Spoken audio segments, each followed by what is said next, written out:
Welcome to Puzzled and Chatty with me, Adam Gray, where I talk with people in the jigsaw and speed puzzling world and hear their stories and thoughts on this growing competitive activity and the puzzle community.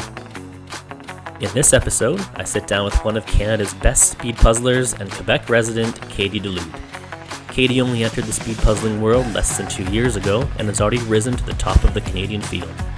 We will discuss her entry into speed puzzling, her recent accomplishments, how she feels about competing at Worlds in less than a month, and her charity work supporting mental health. Hi, Catie. Thanks for joining me for this episode of Puzzled and Chatty. I'm happy to be here. Lots of stuff to talk about. You've come up a fair bit on my channel already with the first two guests, Devin and Tess, obviously mentioning you. I've mentioned you in a couple other videos. For those people who may not be as familiar with you, they will definitely have heard your name on here before. And hopefully by the end of this, they'll know much more about you and your puzzling and everything else that you're doing within the puzzle community in Canada, and Worlds soon as well. So before we get into all the other stuff that I normally talk about, do you just want to talk about how you started puzzling? Just general puzzling, not even speed puzzling, just got into puzzles. Well, as far as I can't remember, actually, my mom told me that my grandpa made me sit on his lap, and we used to do puzzles together. But I was so young that I can't even remember that.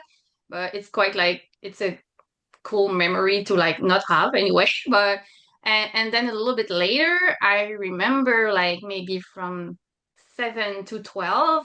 My mom and my aunt, they actually did these Ravensburger competition that you just don't have any image. They just throw a bag of pieces on a table and you just try to figure out what it is. And they were practicing for this, and my dad used to go buy a random puzzle and put it on the table as if they were doing the competition. And when I got a little older, maybe 8 or 9, they let me participate and try and practice with them. So as far as I can remember, puzzling always had that little speed twist to it.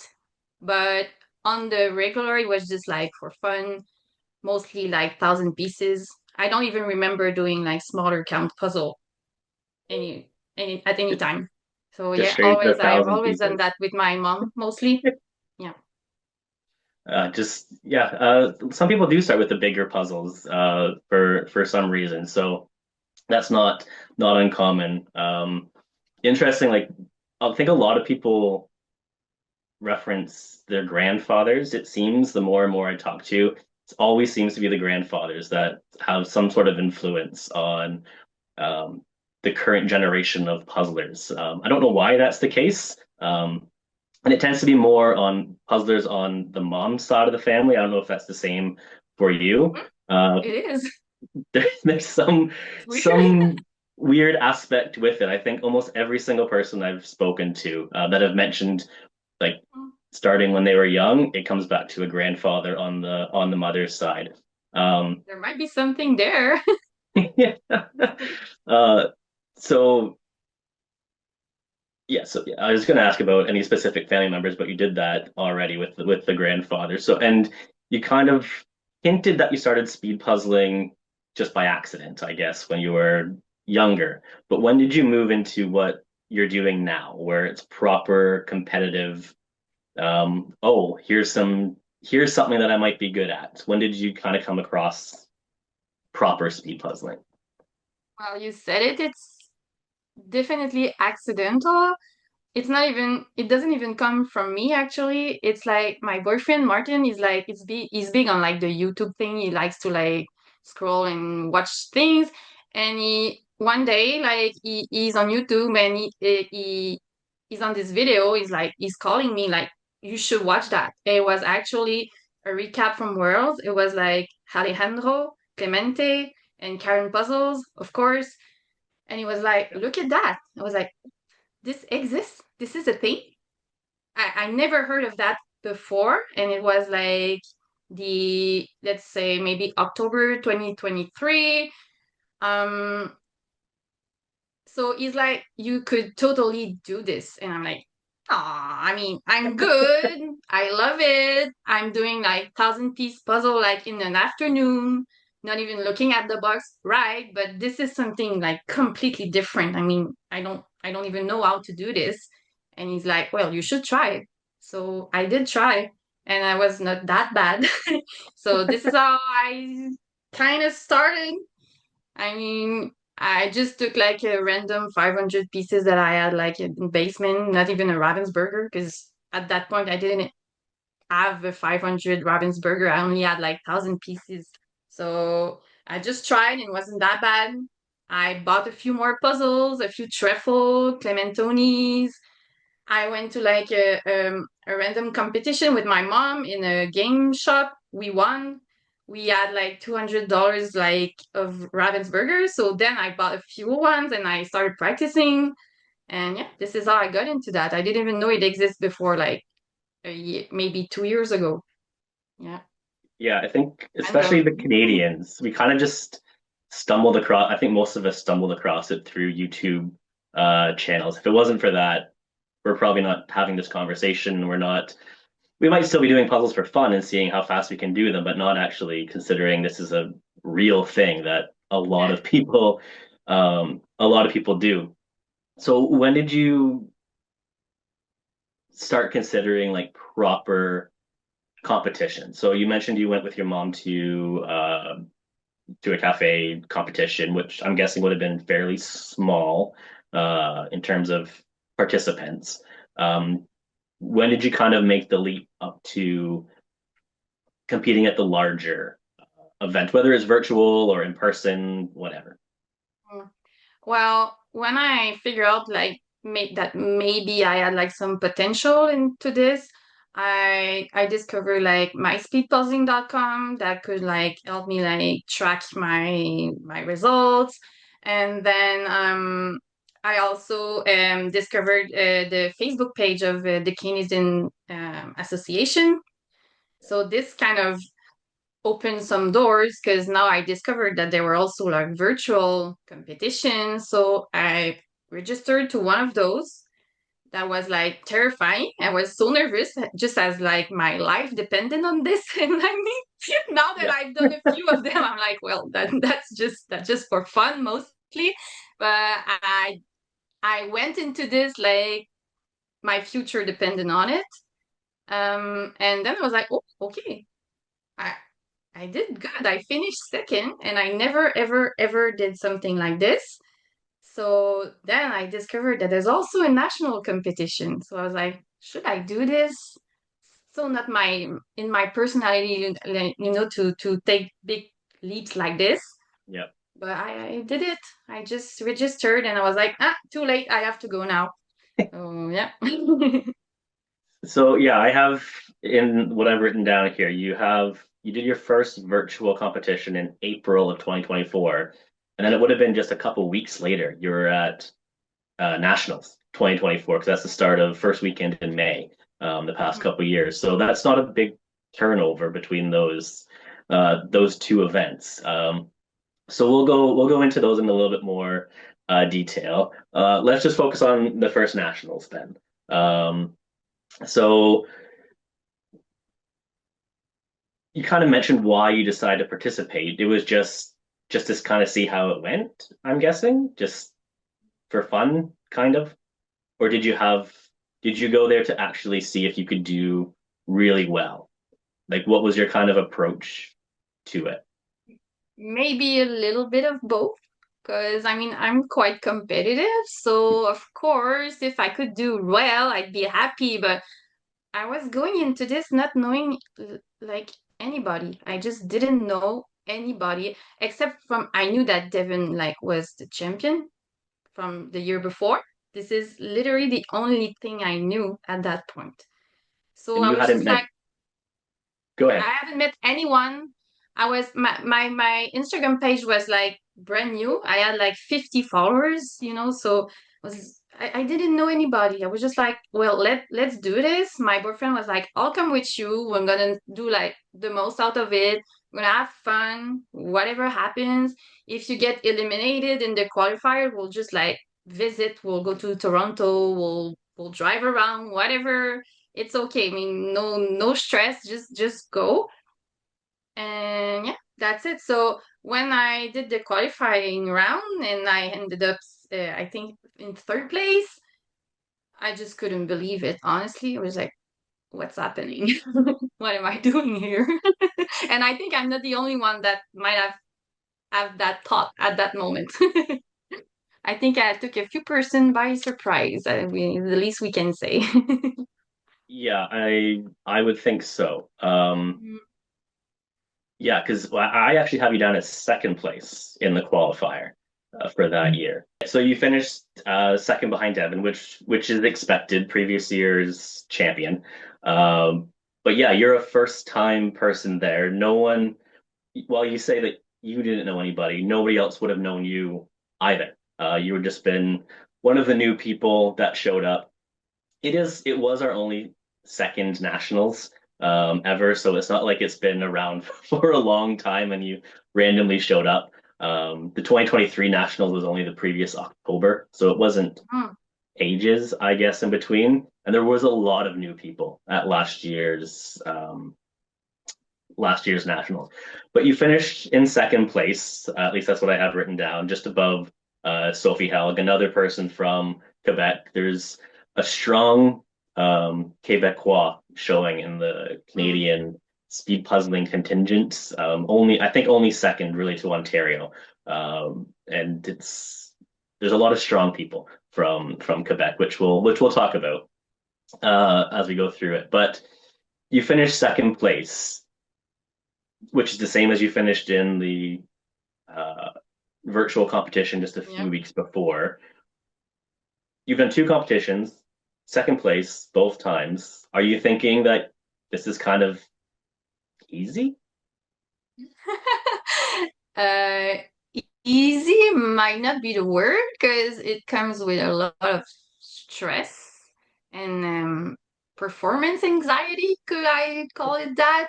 Yeah, So easy, I'm not sure, but I feel like maybe like my passion from the like 30 past years might actually be like something. And maybe I just found what I'm comfortable with and what I'm good at and what I could like maybe, I mean, not do for a living, of course, because you don't get rich like doing puzzles, but yeah. Tell me about it. it can be like maybe a big part of my life and I could have fun with, I can have fun with this maybe in for a few years at least. So not easy, but comfortable with. I felt like I found where I belong somehow at that moment. Like, yeah, I Yeah, felt like I was like truly me. That's I kind of like that. I profound now think that I that's say it out loud, but yeah, I felt at the right place at that time. Yeah, for sure. yeah, I think that's a good way of putting it. And I think a lot of other puzzlers, especially the speed puzzler group, would probably say the same type of thing where, especially because puzzling is so traditionally an independent activity. Like you might do it with a family, partner, significant other, whatever that might be. But for the most part, you're kind of doing them all on your own. So to bring it into a social aspect, where you might be doing puzzles by yourself, but beside somebody, or virtual discussions about while doing puzzles. And then we have the teams and the pairs events where it's a lot more community focused than Mm. I think any of us kind of thought about when we were doing puzzles 5 years ago, or 10 years ago, or 30 years ago. So I like that where you're like, yeah, I kind of found where you belong, where or where you're supposed to be at that particular moment in time. Um, so in that first nationals, the first puzzle was two of a kind. In that particular, so you're in the same round I was because I had the same puzzle that year.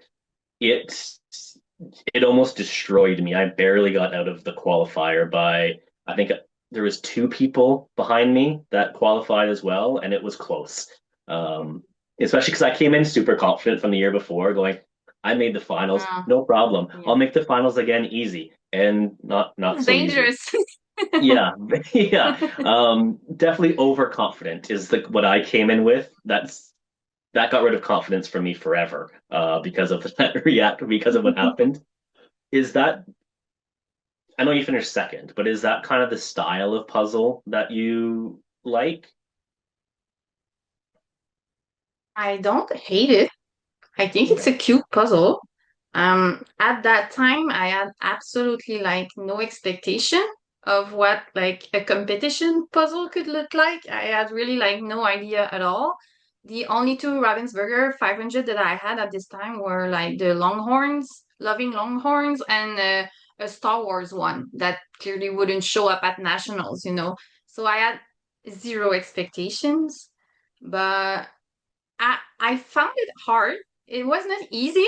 The cars, things with wheels are kind of tough.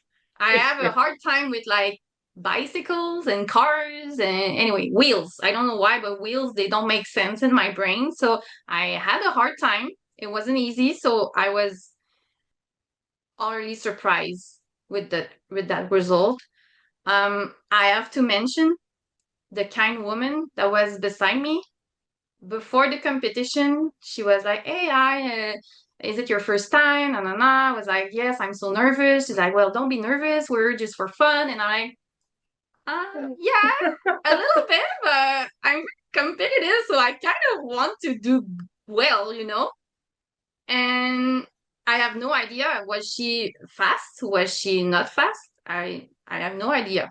So we start, and obviously she's not that fast, Okay. but she's so supportive.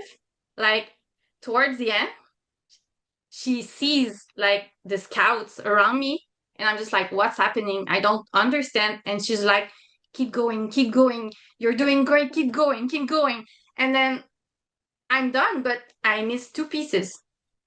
And there's one on the ground, and there's one in the bag. And someone just kindly say, there's a piece there.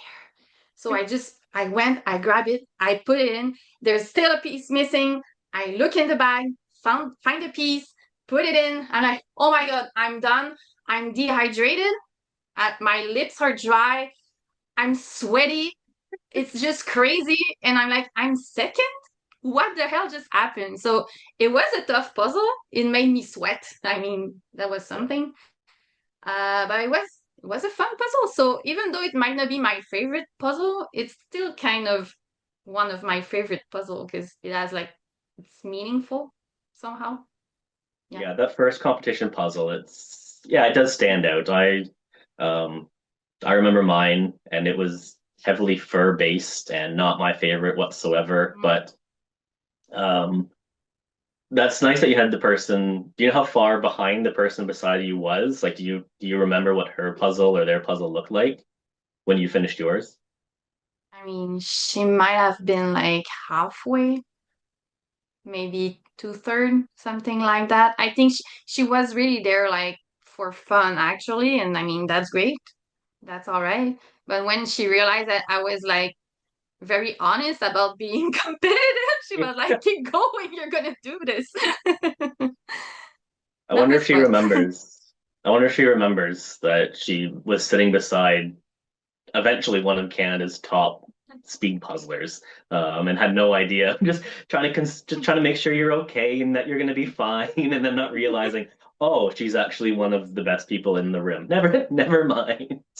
Um, the you move on to the finals, obviously, with the second place finish. You're definitely through to the finals, and we get a completely different puzzle with Hello Vinyl. And yeah, so completely different. There's no animals, there's no trees or flowers or any, not real flowers or anything like that to deal with. It's just completely random objects. Is this kind of a puzzle that you prefer? Mhm. At that time, I didn't know. I kind of panicked actually because I was like, oh, that's very, very different. That's not my usual type of puzzles. I was like, all right. That's when I realized that I needed some kind of strategy, actually, and I couldn't just rely on my natural skills. Yeah. Like, all right, I'm good at figuring things out because I'm used to puzzling with no image. and I'm kind of fast. That's cool. But now I realize that, okay, it's more than that. My brain need to click things together right now because I won't make it. So it was like more challenging in that way. And this is something I love now. Now that I have more experience, I love these types of puzzle for sure. Yeah. Yeah, I think I prefer the random ones as well. I like ones where there's a lot of little projects to work on and they kind of all come together and not just one large, like say it was like one large animal, like a lion or something like whatever. I don't like those ones or landscapes aren't my thing. I just find them boring because you're working on a big chunk of sky for a long period of time, then a lake for a long period, or forest or something for a long period. I like the ones where it's just I've done a little bit, move on to something else. A little bit. It's like doing a whole bunch of different puzzles in one, which is In what I one, yeah. like about Mm. those. But you finish in second place again. That's three competitions. Second place in all of them. Extremely consistent at this point. Are you feeling uh, you you don't Devin doesn't win. It's Megan Sloka that wins that year, destroying everybody else. Mhm. Uh, she was at the table beside me for the final. So I feel like the person in your qualifier where you said you looked over and half of the puzzle was done. That's kind of how I felt when Megan finished and looked over at mine and it was yeah about halfway done because she was just so fast. Yeah. Were you happy with second? Disappointed you didn't get first, or because I second mean, after second after second, I might be a little bit frustrated at that point. well, I was so new at this at that time. I was just like, I mean, second is quite good. It was my first ever like real competition. Yeah. I had absolutely no expectation. So no, I was very happy with that result. I mean, it's kind of a running gag now because I at that point I was always second, of course. But I can go to sleep at night and be proud of myself and what I've done at that point for sure. I'm not That's disappointed at that point. you only did the individuals that year. Mhm. Is there any? I know you say you didn't know a lot of or anybody really at this point. Mhm. Is that why you didn't do the pairs or the teams events? Yeah, yeah, exactly. I was like I had no idea of like my actual skills, so I didn't want to like ask around, maybe build a team and not even knowing what I'm actually capable of. Yeah. So I didn't want to like disappoint anybody, but I as I said earlier, I'm a little bit competitive, so I didn't want to end up with maybe people like with a lower skill level that I would be maybe myself a little bit frustrated about the results. So I kind of wanted like to test the water first, just see what I can do. Am I good at this? Am I not? Where do I like am I in the middle? Am I on top? Am I at the bottom? And then we'll start from that. So this was my thinking at that time, Okay. actually, to be really Um, honest. a few months later, it's the Eastern Regionals in October 2024 of that year, which you which you do enter. And I don't want to talk about the virtual competitions too much, but you do compete in two other ones before Eastern Regionals, maybe as a way to kind of just still compete and get ready and stuff like that. But you finish in both of those. You finish in second both times again. So that's five competitions, second place in all five. Uh, there has to be some sort of frustration at this point. Five in a row, where you can feel good. I'll give you that. Yes, you can go to bed at night feeling that you did well, but second place five times. Are you starting to think that this is impossible? That you're never going to get first? Maybe, but yeah, I mean, first place is always like the ultimate goal, obviously. But the thing is, when you're on top, everything that can happen is just you just can't go down. There's Yeah. no place to get better. So actually finishing second every time, it's already like somewhat stressful because I'm like, there's not much space for improvement at that point. So yeah, a little bit of frustration from not getting that first place, but I'm like, I'm very consistent and I never like finish in 7th, 8th, 10th place. I mean, these are like good results. 10th place is good. I mean, but for myself, I'm like, I'm still like, I'm getting that gift card back, so I'm happy. Yeah, That's pretty much my thinking. I want that money. yeah. You're breaking even through every competition. This is fine Yeah. for you. But you go into the regionals. You're in your home province, so that's nice. You don't need to travel to Ontario or further. Uh, so how are you feeling going into the Eastern regionals? It's not quite as big as nationals, um, but it's still a big in-person competition for Canada. How are you feeling about that? Because I've never attended a regionals before. Well, I think there was like an element of comfort because as you said, like I didn't have like to drive for like 7 hours to get there. So it was close from home. It's only a 1 day thing. I mean, people will speak French. That's something because when I have to go to Toronto, I have to speak English for like 72 hours. That's like it sounds weird, but it's tiring for your brain on top of like competing and all the rest. So there was like that element of like feeling like at home, of course. Um yeah, so I was excited about this one. I mean, I feel like the pressure was like at a lower level too because it's not just the regionals, but I mean, Yeah. it was like more I was more in a for fun mindset than a real competing mindset, but I still wanted to do good, of course. Yeah. Yeah. Yeah. And of course, And yeah, sure, go ahead. you do well. Not as well as before though. Your second place streak comes to an end. Unfortunately, not with a first place. It's with a third, so still podium. Third place. That being said, the individual came in first. Emily, she is very good. She just doesn't travel to nationals. If she did, there would be different results as well. Mhm. And Elise, who came in second, who's also going to Worlds this year, also very, very good as well. Someone who's always in the top 10 at the very least. So it's still a lot of strong people around you, but are you happy with the third place though?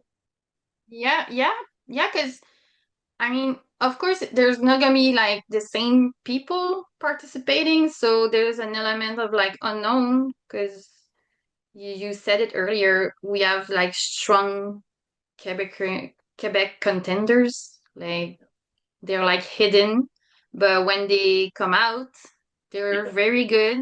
And Emily, she's something else. She has an amazing memory, actually. Like once she's done a puzzle once, she just knows where every pieces go. Like it's crazy. She has her brain is different. It's built different. And I know that at nationals she would do like very, very good if she would go out. At that time, I didn't know her. So finishing in third place, I was okay with that. I was happy because I still did a podium. That was, I mean, as I said, I didn't have like real expectation. So third place, I was like quite happy about this. Yeah. Yeah. A podium is yeah, always nice. I mean, you can't yeah, be sad about it. You're not allowed to be sad. yeah. Podium Yeah. is podium. Yeah. And in my mind, second place to me is worse than third place because you're so close, but you're not quite. You're the top loser, and it's just. It, I know you finished second a lot, so that's not directed at you. Thank Like, you. but third place for me, mentally, third place is just like, you know what? You got podium. Great. But second, it's just that we're so close to first. And as a competitive person, it can be frustrating. But yeah, you do compete in the pairs as well for this, and you compete with Devin for the first time, I believe. So how did this partnership end up forming? I mean, this was like totally undreamed of. Like for me, Devin, even if she didn't like win at nationals, for me, she's still like the best puzzler we have in Canada. Like I was somewhat like starstruck when Yeah. she pinged in my DM. I was like, what? That's Devin. And she's like, you probably already have like a team or a partner, but are you going to regional? And if so, and you don't have anyone, would you like to pairs to be partners with me? I was like, I'll think about it. Yes, of course, I want to be your pairs partner. At that point, we never had like a full like conversation, except from like, well done on this competition or good job, whatever. So I'm like, yeah, sure, of course. So we partner up. We never practiced before. We never did anything.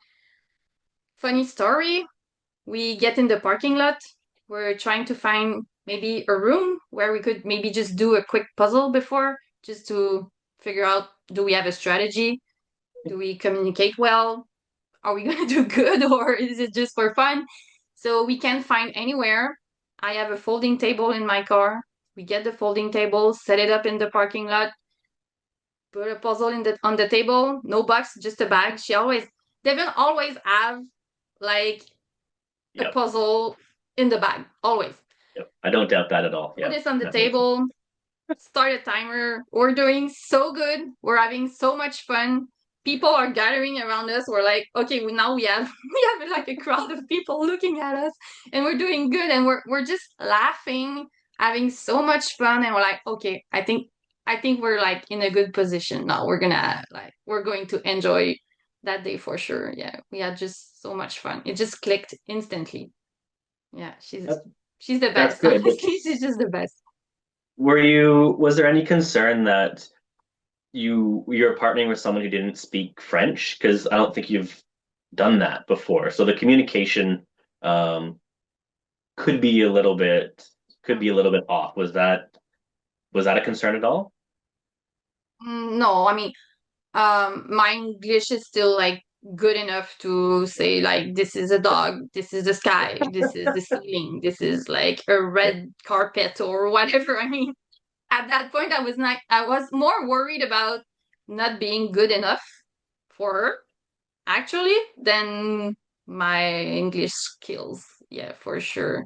I wanted to be as good as she expected me to be. So when I saw that we actually like had fun for real and we laughed and we did amazing, I was like, okay, now the pressure is kind of like it fell down a little bit and I felt better at that moment. Yeah. Yeah, yeah, I mentioned this to Devin. Like she kind of has like a presence when she's in the puzzle arenas. Just people know who she is, but also, yeah, I guess there's that little bit of starstruck, especially if you've never spoken to her. There could be that kind of feeling. Once you do speak with Devin, then yeah, it's fine. You're like, oh, she's normal. Like, very nice, and she's very good at puzzles, but normal person. But yeah, so the two of you win pairs. Really the first time that you're um, you're competing with her. I don't have it written down, but was she also on your team as well? Yeah. Yeah, Yeah, we decided like we would stay like in the same pair for the teams and we went on the hunt to find like maybe another pairs that didn't have a team. So she like did a little post on the CGPA Facebook page saying we're teaming up and we're looking for a pair. Um, and then a half an hour later, Devin is like, all right, we have like this option or this option. What do you think? And I'm like, Devin, I don't know anybody. Like literally, I don't know anybody. yeah, So I trust you 100% and just just choose the team that would make more sense. Like, and we'll do the best out of it, no matter what. And we teamed up with Stephanie and Margaret Odell. They were yeah, like really like good they were good sport, honestly, because we never puzzled together. We had like one Zoom meeting to like figure out what our roles would be, more or less, and we just go into it. And then I did like two podium that day, and Devin is like, "Girl, you're gonna get your third podium today." And I'm like, "Oh, I don't know." And we did. So that was like very, very cool, honestly. That was again unexpected and very fun. That was yeah, was like, what could I have asked for more? I that was like a perfect day. Yeah, you finished in second place, so which puzzling with a team for the first time and finishing second, that's always good. And is that the first time you ever puzzled with any team? Yeah. Hmm. Yeah. So yeah, that's a great start. Second place out of out of the gate. So you finished Eastern Regionals with a first, second, and third. So the whole podium you're taking home with it. Does this does this really provide more motivation moving forward from that point? Now you have your first, that's done and out of the way. I know it's on the individual events, but it's still a first. You have your seconds, which you're used to, and you have your you have your third place. My first screw. So is there more motivation for you now to keep doing this? Of course, yes. Not only like individually, but now that I like the the the ice was like broken, let's say. Like I puzzled with other people, I puzzled with Devin. I mean that's quite big. Everything went well. It was fun. I did good. I felt comfortable in that room that day. I felt way less shy. I could like talk with people. It was so fun that I get out of that room that day like totally like pumped up. I was like, okay, yeah, this really is my thing. This is my Yeah. thing for sure. Yeah. So I was just excited for what the next step would be at that moment. Yeah. Yeah. The reason I asked about the motivation aspect is because your very next individual competition, which is virtual, and it's with this puzzle here, I believe. Uh-huh. I'm in Tony. It's a virtual one. Before I go into that competition and the results and stuff like that, how did you feel about this puzzle? Ugh. Yeah. Like it's a tough puzzle. It really, really is. I don't even know what to say. Like I had to find strength in me that I didn't know I had to push through and not give up. Like the sky is beautiful, the sky is easy, but once you're stuck in the building, Yeah. that's totally different. And honestly, I was pretty sure that I would be like, maybe if I would do top 10, I would have been happy with it because I really didn't feel confident at all at that point. And you Yeah. look at your timer and you're used to maybe doing 42, 44, and now you're like at 48, Yeah. 49, 50, and nothing happens. It's so stressful. It's so stressful. And you're like, am I bad at this? Like, yeah, Yeah, that's my favorite. it was my that was my first virtual competition that I entered. So I was like, you know what, I should probably do some competitions between national events. Because you need to keep that practice. You kind of need to keep seeing what other people are doing. So I was like, oh, I'll just do one of these virtual events. That'll be fine. And then this puzzle shows up, which when you look at it, and there might be people watching this now looking at it going, it's not that bad.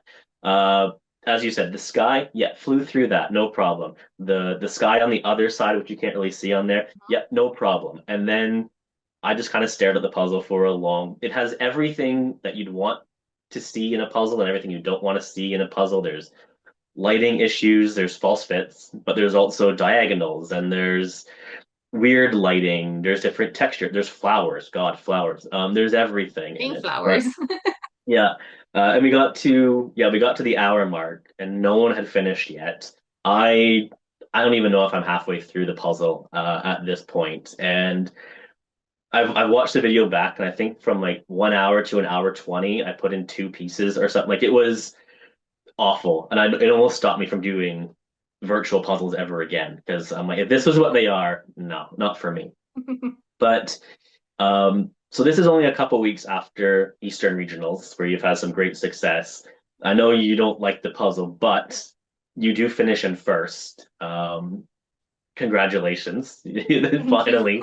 And by not by a little, by 8 minutes over the second place person, which I will say, everyone was really spread out on this because everyone was slow. I was almost 2 hours, and I was the last. I would think I was 10th, the last person to finish under the 2 hour mark. And the other 30, 40 people either didn't finish at all or were further behind. Do you think anything changed to get that first place and to grind through this nightmare, which can be very off-putting? Do you think anything changed for you coming out of your regionals results? Um, I'm not sure. Um, Maybe I'm like building my skills a little bit more. But also, if you look at who participated in that virtual competition, Devin's not there, Sophie's not there, Emily's not there. So a lot of strong competitors were just not at this one. So maybe that gave me a little chance to have my first place actually. Um, so I'm not sure like the worth of this result because like those participants that are usually in those like live competitions, they weren't there. So I don't know, but for sure I mean, I had that energy for sure that like I have to push through because I know I can do this. I just can't give up even if I really really want to give up. I just can't. So, and I remember that the competition was like a little bit later in the afternoon and the sun started to go down a little bit and it got really, really hard. And that was a different experience. Just was different. Yeah, I don't think anything came together that day for anybody. Most people. Yeah.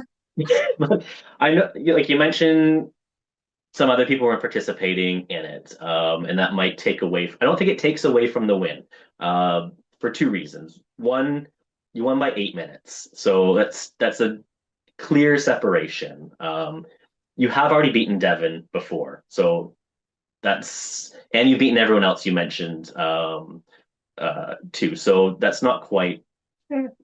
Also, um, last weekend I won my first virtual event, and you weren't in it, Devin wasn't in it, No. a few other. So You let's not still be won, taking yeah. away of that. I'm happy with that first. I don't care how I get the first. But like similar, my I won by 10 minutes over second place in that. Maybe yes, if other people were there, but second place is also a very good puzzler. Third place is a good puzzler. You just, maybe just have a good day. So we'll not take away. However you win, you win. You only win by showing up, and so that's that's very That key. But we'll talk about the virtual events just briefly. You mentioned, okay, that first maybe doesn't count. It does. But overall, in your individual, you have three firsts, 5 seconds, and a third in your virtual. Nothing below that, that I could find. So mm, podium in every case, but three firsts total now. Um, Virtual competitions are different because one, we don't always know what the brand's going to be. It's random. There's no way to really prepare. We sometimes find out the brand in advance. So like the one last weekend that I was in, because of the box itself, like you mhm. couldn't see the box, but it was wrapped really tightly. And Galison puzzles are a very specific box shape with the Yeah, like extra. the little Yeah, it's like a little present in it. So I knew before I even unwrapped it. I was like, all right, so I can practice a Galison puzzle just to get used to what those pieces Mhm. are like. And sometimes we can figure that out. New York Puzzle Company is the same; they have similar stuff. But um, what makes you so good at you're good at in person as well, but virtual is different. Some people are very good at virtual and not as strong in person, or they're very They're not good virtually, but very strong in person. But you're kind of good at both. What makes Mm, you good with the virtual competitions? that's a good question. Um, I would say maybe like the pressure I put on myself because I really want to do good at what I do in usual. So I think I kind of put the same kind of pressure on myself for virtual as if I was like in person because when you're at your in your home at your usual table, you feel comfortable, you're in your own environment. So maybe some people feel more like at ease and they're more like, well, let's do this. It's gonna be fun, but I want to win. So I try to set like I try to get that mind into that mindset of like do as it's a real competition. It is a real competition. And more now that we even have like those rankings that Allison put together for us, that's so cool. This is like if you want to be ranked well, you need to do as good as you can. So this adds like a little more challenge to it. So I think there's a little bit of that. I know that back in the days the ranking wasn't there, but yeah, the this is like the standards I set for myself to do as much as better, not that better, but as best as I can actually. So maybe there's that, but other than that, I don't know what to say to I answer think your question.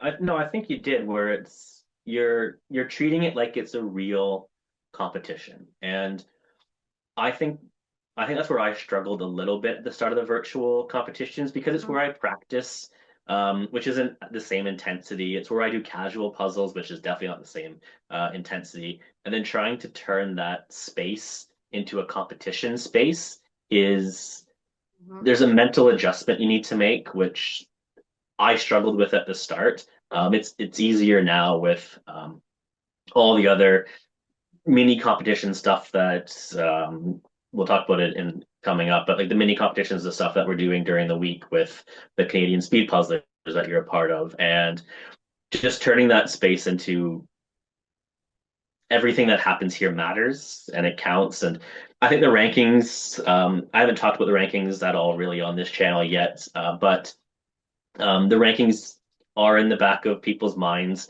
as well, where the virtual competitions do matter. Um, and the results are backtracked as well. So even the ones that weren't part of the rank, like before the rankings existed, they still count towards it. So all your second places, your first places, and all that stuff count towards it. So I think you're doing well. I think you're number three on that list at the moment. I Three, think so. no, or second. No, you're second. You're second behind Emily, I think, Mm, is first. yeah. And she's never been to nationals yet, so who knows how far she'll jump up if she does show up. I've never I don't know who she is. I've not met her or spoken with her before. If she watches this, please reach out to me. We can talk. But uh, Well, yeah, I Taylor. think the rankings the rankings do play a part with it.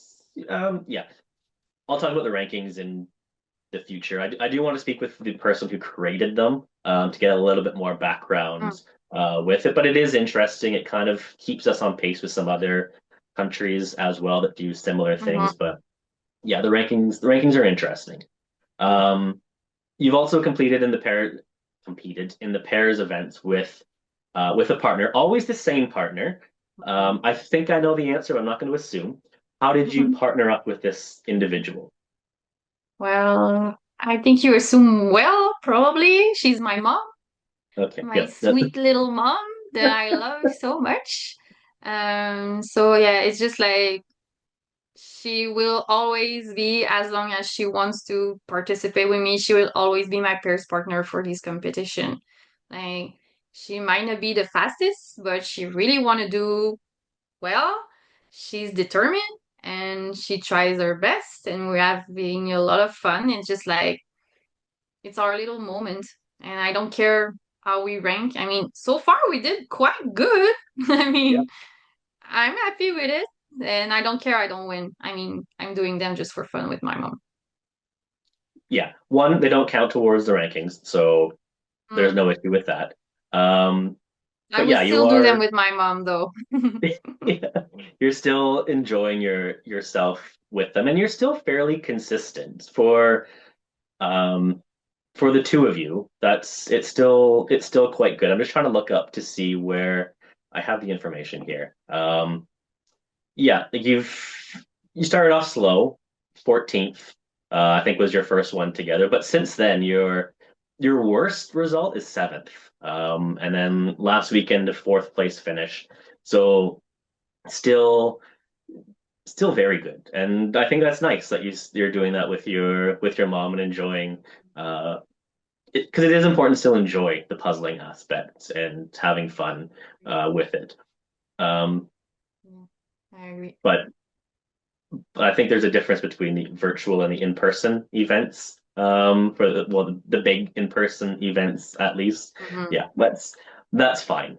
Um, uh, yeah, I was going to ask if you're going to continue to compete virtually with your mom, but I think you've answered. Yeah, as long as she wants to, with it, Yeah, which 100%. is nice.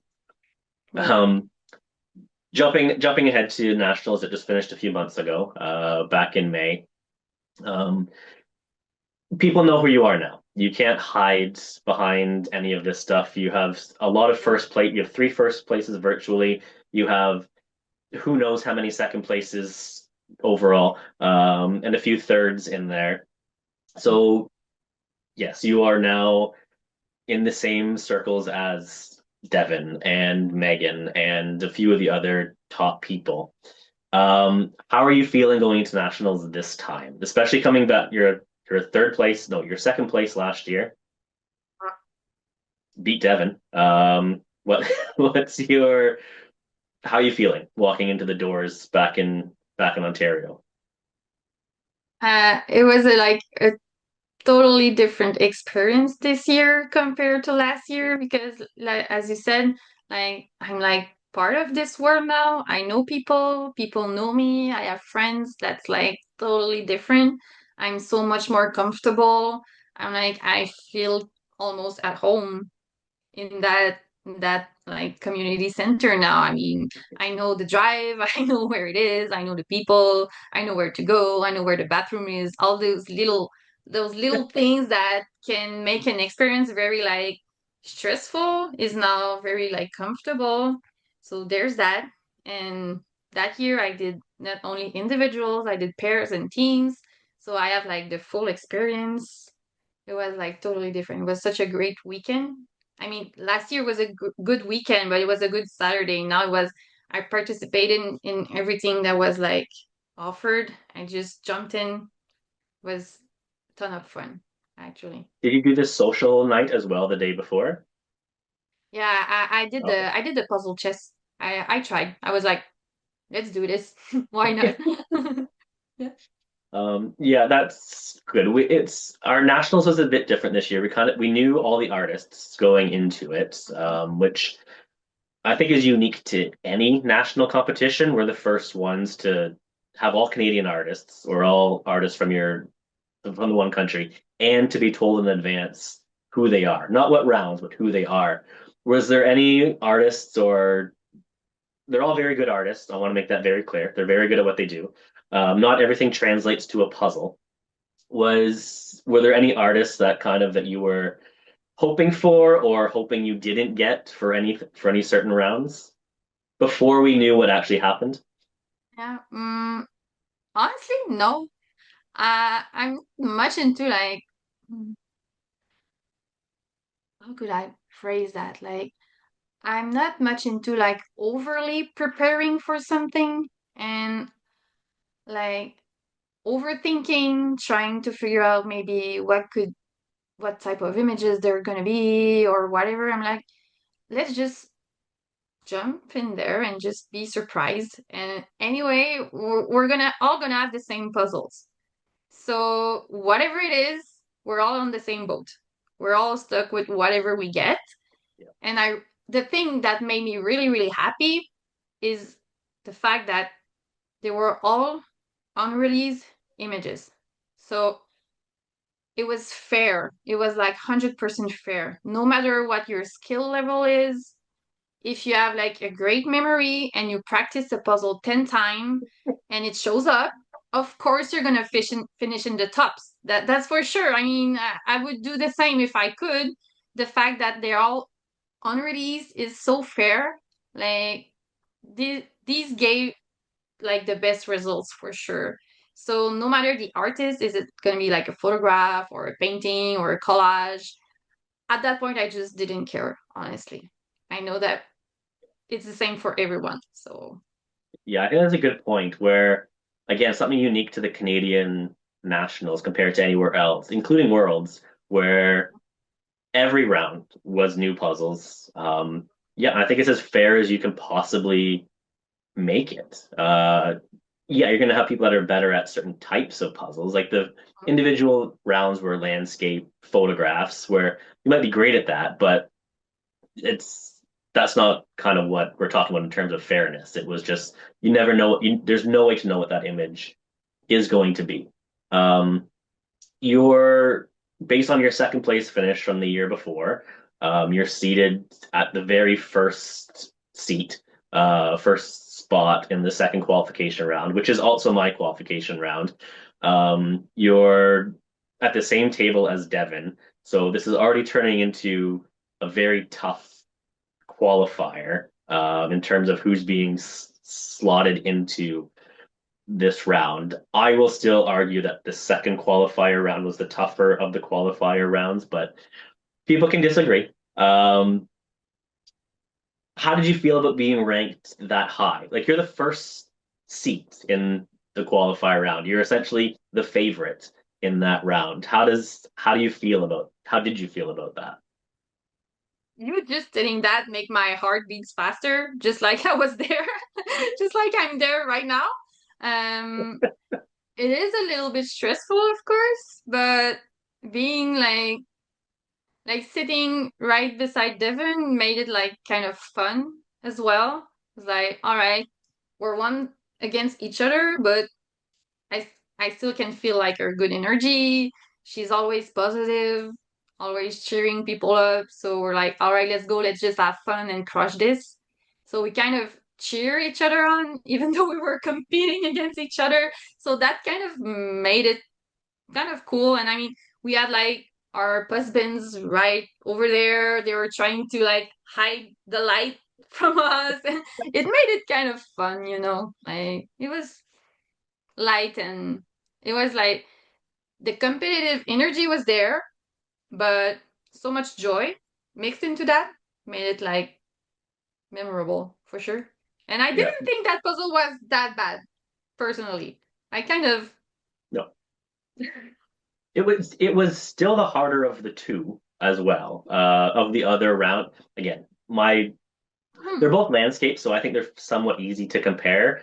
We had the forest, and that's automatically that makes it the harder of the two puzzles. hmm, But yeah, it was there were some challenges with it. I think we have very different experiences at these. You're at the end with Devin and you're having fun and laughing and everything else. I'm the table beside you, and that is not my mindset whatsoever. I am stressed right out.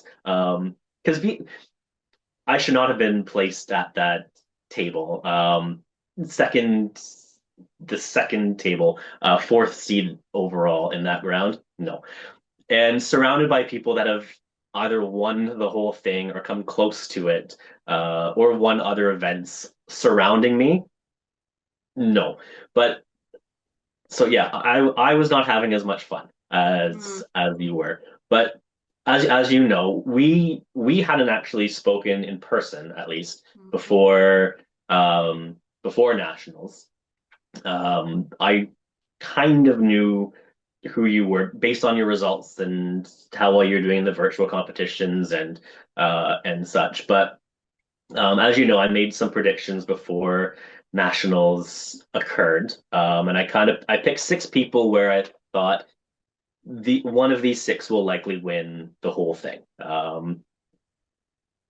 It's I don't think it was that hard of to pick six people. It was going to be one of those six to do it, especially like Devin was one, she had already won. Megan was one, she had won. You came second. Like I'm not picking random people that are showing up for the first time, but uh, I posted this stuff on my Instagram and asked for people to submit names, and your name did come up from other people as well. That's when I had to look more into kind of who you were at it. And so yeah, I did pick you as one of the potential winners.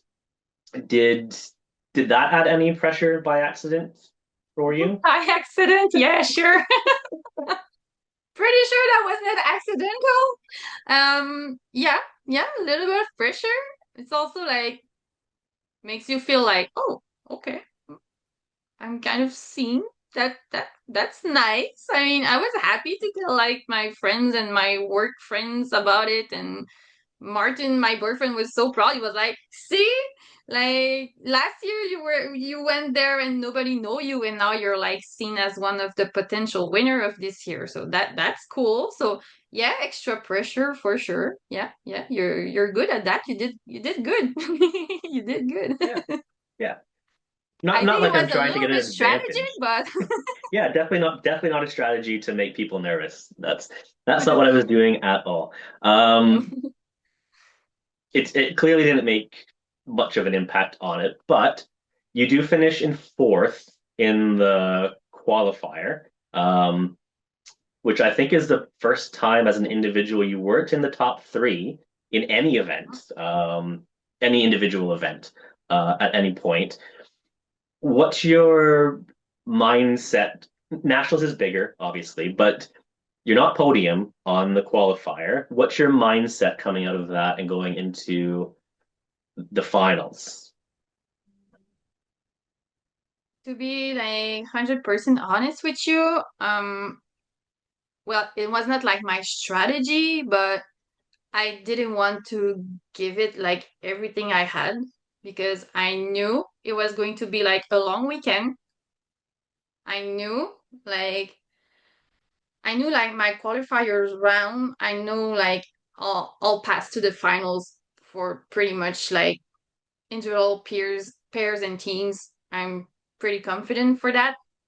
So I kind of want to save some of my energy too. And I'm feeling like quite comfortable with that puzzle. Not the easiest one for sure, but I have somewhat of a strategy. It's going well. I'm just like, no matter what, I'll go to the finals. I'm okay with that. So I wasn't like disappointed of Okay. it's the qualifying round. So I'm not like I don't think this will influence like my results for the final at that moment. I think so. Yeah. I don't And I think so at think that moment, at least. I think we're going to see more people as it grows. There is going to be that strategy because it is a long weekend, and I'm the same as you with nationals this year. This is the first time I did more than just individuals. So I was also doing all the pairs and I did the teams. And when the weekend was done, I was exhausted Mhm. at the end of it. And I I was putting a lot of energy, especially into that qualifier, because of the new system where if you're in the top eight in the qualifier, you get that full table at at the end. Were you taking that in consideration, or were you just if I get to the final, I get to the final, or was it still I still want the top eight for that reason, but yeah, I mean, having the table is it felt like a nice like upgrade or like a nice like yeah, you did good, so you deserve like a whole table. Um I was I was happy, but I was like kind of neutral about it. And when I actually like get the full table, to be fairly honest, I didn't even know what to do with all that space. I felt kind of lost. So it was like, does it really make a difference except for like being able to say, "Oh, I have my full table to myself." I'm not sure about it. I was like kind of confused actually about that table. So neutral. The Yeah. so yeah, You you got your obviously full table as well. You got it? yeah, I was the eighth spot in Yeah. the qualifier, and which made a huge difference. I don't finish as high as I did in the final without that full table. Mm-hmm. Yeah, right on the edge. I think I beat ninth place by 34 seconds, um, which was I think it's Caitlin Albert was the ninth place individual. And she can be incredibly fast. So it was um, just lucky. She spoke to me after about it, and I think she made like a mistake with how she sorted something. I'm going to talk to her later more about it, but I think she just made something that just cost her a little bit of time, and that was enough for me to get that eighth spot. If I don't finish eighth, I'm not finishing in seventh in the final. That's not happening. But yeah, so I was in the finals for the individual. We get Walk in the Rain up there with Mm-hmm. the pink stuff. The I'm actually in the seat, the table right behind you. So yeah, we're both in the far corner of Mm-hmm. the room. Not my favorite because you're right up against where the people are watching and stuff. I don't like that. I'd rather be in the middle, and just do my own thing. It adds pressure. And the person beside me had a bunch of family members all standing there watching, like obviously the two of us because we're right beside each other, which added more pressure. I didn't like it. But I could also see just the way I was slightly angled, I could see most of your progress if I glanced up. And I saw you got to the tree pretty fast, and then everything slows down at the Mm-hmm. tree, which I have to remind myself that happens to everybody. It's like, yes, it's hard for me, but it's hard for everyone. So Yeah. that's okay. But you finish in third place. Megan wins, whatever. Second place is Riley, who was not at the previous nationals, but was at the nationals before that, and I think finished quite well. So they weren't new to nationals. They're also on my team at nationals, so I knew they were going to be good. But you finished in third, which is still podium, and as we said, podium is good. Are you happy with that result?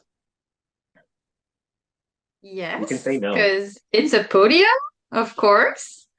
But you were right when you said that being in that corner was like fourth and eighth position, the worst. You don't want you don't want them. Honestly, from the start, I had like the result lady right in front of me that started talking.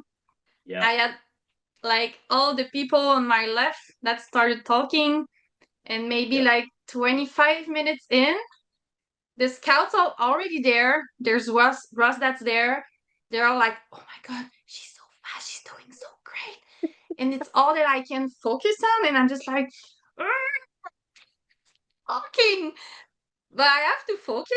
And it's so hard. And I get then stuck in that tree, pink hill. yeah, And they're all there. And they're so close to me, you know? yeah, And I'm like, this means that I'm doing great because there are way too many people around me if I'm not doing great. So that adds a lot of extra pressure. And then like my brain is just failing me. Like I know I have to shape sort. I shape sort, but it's like I don't know what to do with my shape sorting after. I'm just yeah. what's happening with me. And now they're all like flocking away to someone else. And I'm like, oh, I just lost it. That's it. I lost it. And of course, a few minutes after, Riley finishes, and then Megan finishes, and then Riley, I think. And I really want that third spot. I need to like, and they all like coming back because I think I'm doing not too bad, and then I finishes. It was one of the best and one of the worst experiences all at once. Yeah, that was. I hated that spot for sure. That was yeah. Yeah. It's fine being at the front for the qualifiers, whatever. And when you're with a team or a pair, it's not as distracting because you're still kind of talking with each other and such. But yeah, that corner, especially that corner with the individuals and all the admin work that was going on in that section. Like it's not just people talking, just having a chat. It's also like they're entering times and they're doing raffle stuff. Was taking like sorting all the puzzles out. Yeah, it was a tough spot to be. Um, Yeah. but you mentioned when you first started puzzling with Devin that you were nervous that you'd have to live up to what her expectations were of you. You beat her again, two nationals in a row, back to back. And I know she's going to watch this. Any any comments on beating your partner again? She will definitely So, watch this. um, I know that she gave everything she has. I know that I think I can talk for her, but I think I know that it must like sting a little bit inside when you're not doing that podium. Um, it has to be like a little bit painful, but I know she's a good sport. She took a deep breath, she put a smile on her face, and she congratulate everybody else. She's so good. Um, Finishing in fourth place is still like amazing. I can't exactly remember how many people were in the finals. I think what, Um, 90, in the 80, finals, yeah, 80 something. 40, 80, 80 40? people. Yeah, 80. exactly. I mean, fourth out of 80 is like, I think we can say it's a great ranking for sure. So she did good. I can't say that I'm happy that I beat her. That's not like the goal actually, but I'm happy about what I did for myself, and I just hope that she's proud of whatever she did that day, and that's what's the most important at that point. You're And I you're am much proud of nicer her. than I am because if I ever beat you or Devin in a competition, I will be thrilled. That will be yeah. I'll I'll be I'll be over the moon if that ever it won't, but if it ever does in an actual competition, thrilled. Um, You will be well deserved. the reason I ask about Devin is because you are partnered up at nationals again this year. You and Devin together, it's a powerhouse of a partnership where it's go these are probably this is probably the pairing that's going to win. And if they don't, whoever does is going to dominate. Like they have to be so good. Um, you've already won Eastern Regionals as a pair already, so the expectations must be pretty high. You're assigned to table one again, so first seeds. The organization thinks you're going to do quite well. Um, you're in the first qualifier, which isn't mine, thank goodness. Uh, it is before the individual final, though. So, based on what you said with um, your approach to the individual qualifier, where it was, I'm going to make it, so full energy doesn't need to really go into it. You don't win your qualifier. You get second place by only 23 seconds. But did you take the same approach where it was we're going through? There's not even a benefit to getting your own table. We're definitely getting that regardless. Was the energy level a little bit lower because the individual final was right after that? I think there was a little bit of that, yes. Also, I think the puzzle like kind of took us by surprise a little bit. I don't know why. But we pivoted and we found a strategy and it worked great at the end. We still finished in second place. Um, I don't think it was like much strategic, maybe a little bit because we all knew we were going like to the finals right after. So of course we kind of needed like a little bit more of that energy. But we still like I think when you're partnering up, naturally there's just like more energy. Like you're like pushing through a little more when you're two people. You want to do good, you want to like have fun. So it's like it's more like it's lifting up to be. two-person around a puzzle. That's for sure. Yeah, I didn't have the same energy for my round because our round came after the individual final, and I Mm-hmm. had nothing left from that. And I posted a video on this channel talking about it, and I was trying not to fall asleep as we were staying there waiting for that round to start. And then I was like, maybe I can get 30 seconds of like a nap at this table before it because I had nothing left. And I was very much, who cares what position we finish in? Just we'll make it the finals. We're gonna get in the top 20. So yeah, we were fine. Um, Regardless, you finish in second spot, which slight benefit because you're not in a corner going into the finals. You're in the more towards the middle, which there's benefits to it. Yeah. You're going into day two, first time doing a day two, for both of us. Are you tired already at the start of the day?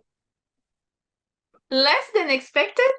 Um, I think the fact that I'm more confident at that time and like um the pairs and the teams event, they're less stressful considering that you like share that stress with other people. So I'm sleeping quite well at that moment. So my energy level is quite good. It's quite That's good. good, at least in the So morning. so we have Canada is the only nation now that the US doesn't do it anymore, and Worlds also does it, but us and Worlds are the only competitions that have 1,000 piece puzzle in the pairs final event, which I like. I think it adds something to it where one, it makes it longer, the event longer. There's more room for other people to kind of do for other pairs to kind of make an appearance because it becomes about stamina a bit as well. A lot more organization comes into play with 1,000 piece puzzle. Um, were you and Devin able to prepare for the finals? Like, did you practice 1,000 piece puzzles in advance, or were you just kind of, we'll see how it goes? We did. We've been lucky enough to find a weekend to meet up, and we had like a full. I think it was a Saturday anyway. We drove like in the middle of where we both live, and we practiced a few 500s, but we also need to practice a few thousand pieces. So we did maybe three that day. So we kind of knew what to expect in terms of like energy level and things like that. So we were a little bit prepared for that. We knew it would take like 33 minutes or something like that. We were ready for this. Yeah. Yeah. Yeah. It's a different type of communication too. You need to Yeah. be like it's very different doing 1,000 versus a 500. It's different. Yeah. Because with the puzzle behind me, the Mm-hmm. Toronto puzzle, like there's a big sky section, and it's what, four, five, six times the size of what a 500 piece puzzle sky would be. So if you're gonna work on the sky, you're spending a lot more time there than what you normally would for a 500 piece puzzle. So it's yeah, there's definitely other strategies and stuff that go on with it. As someone from Quebec, any issues with doing a Toronto-based, Toronto themed puzzle in the final? Oh, no. I mean, maybe someday we'll see like the Olympic Tower. Never know. Yeah, Or the Château Frontenac, maybe at some point. But I funny thought. story. Devin said if it's the CN Tower or Toronto scene, we're gonna win this. So it was like Yeah, we kind of laughed a little bit when we opened the bag and it was, of course, a Toronto scene. So yeah, it yeah, and was good luck. yeah, it is. That is good luck. I did think when they said it was all going to be Canadian artists, I thought for sure one of the puzzles of that weekend was going to be the Chateau Frontenac because it shows up in so many puzzles that represent Hmm. Canada. Like we have our Rocky Mountain puzzles, yep, and we have the Chateau de Frontenac. Like that's always shows up. So I thought for sure it was going to. It didn't, but I thought sure it was. Um, So if a Toronto themed puzzle, Thean Tower shows up, you think you're going to win, and you do. You do finish in first place, almost 4.5 minutes faster than second place. Mhm. So a dominant victory, like we thought it was going to be. Um, Expected. I'm assuming you went in there thinking first place or nothing.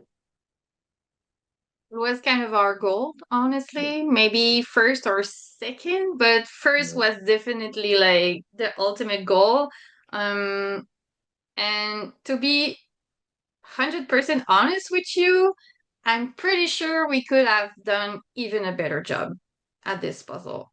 I think we could have finished maybe like 4 minutes faster for sure. We got stuck at some point, but once we said, all right, I'm stuck, can we switch? And we did. Oh my God. We started going so fast. And that was the best decision we did. And I'm so glad we did it.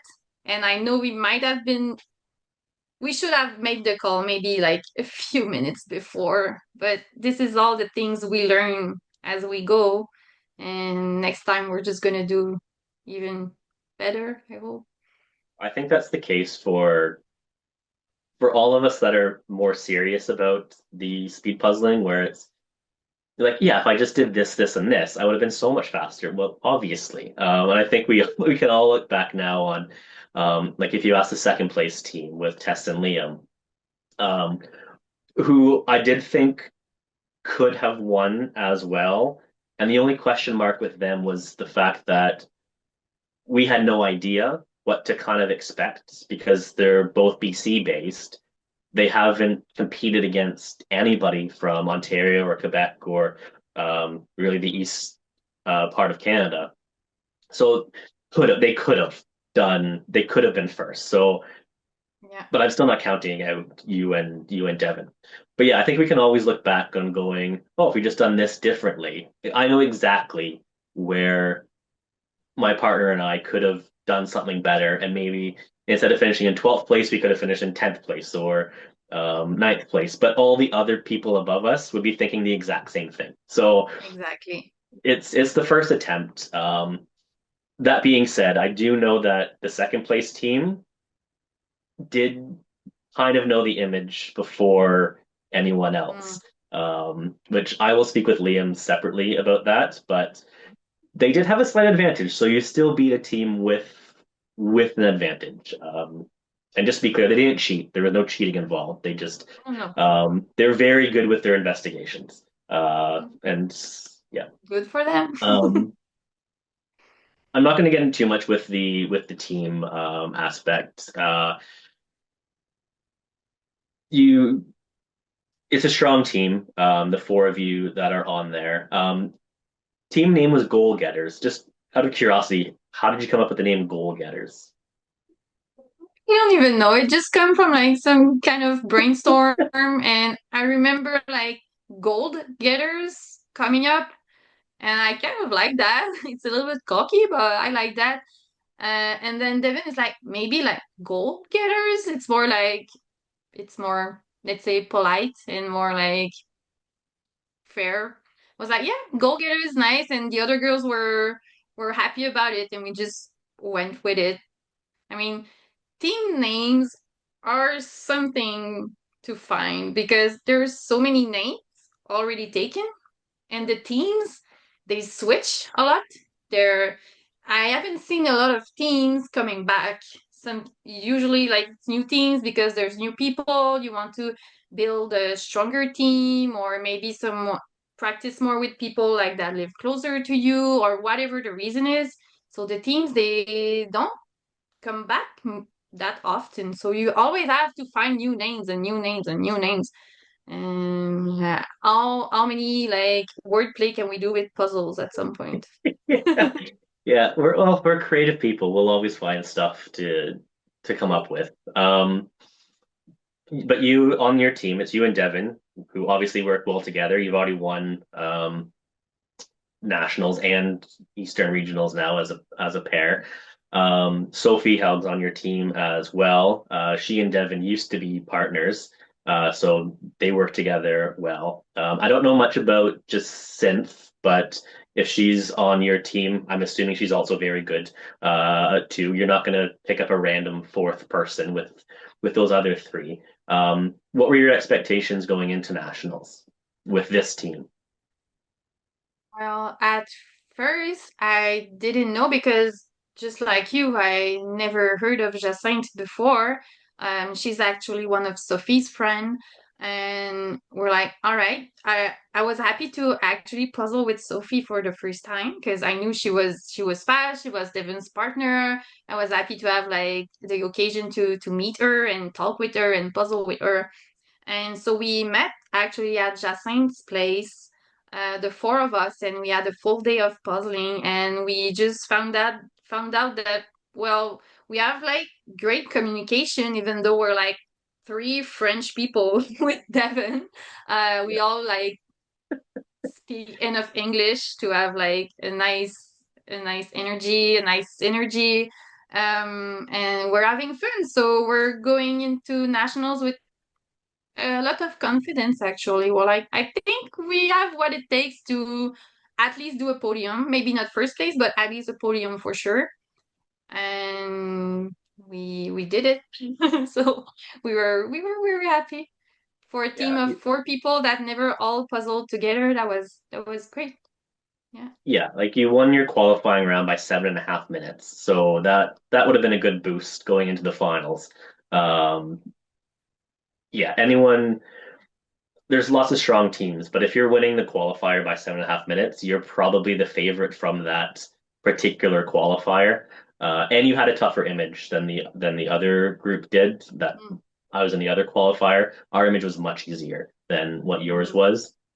Um, we would talk about it anyways, but anyone that participates in that final team's puzzle, I always have to ask. And based on what you said about that Hello Vinyl puzzle not being, with all the randomness, maybe being something different for you. What were your thoughts on not your team's thoughts, but your specific mm. thoughts when you saw Puzzle Passion get released? Oh, I think we all have like the same uh, when we open the bag.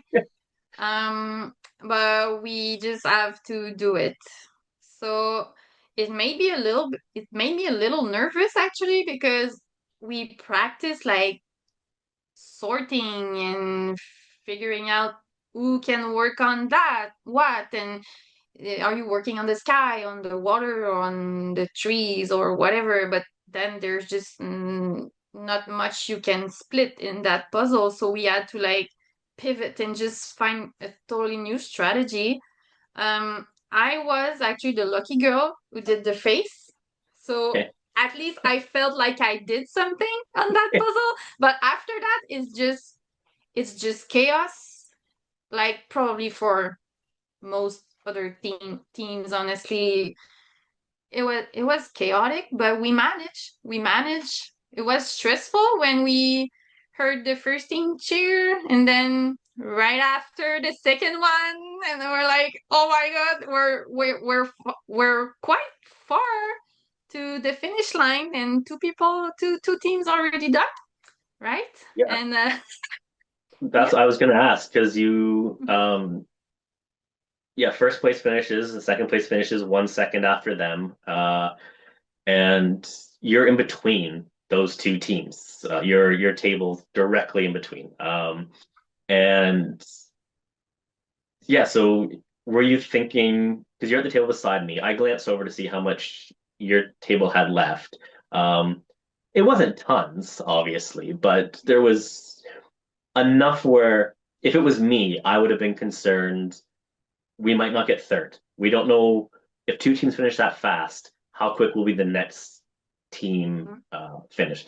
It's also a teams event, so usually they're a bit more spread out. But were you thinking the same thing where it was, are we going to get third? Is because at this point you're going for three podiums at nationals, Mhm. and you obviously can't get a first or a second now. So it's the pressure's Yeah, on you third specifically. or nothing.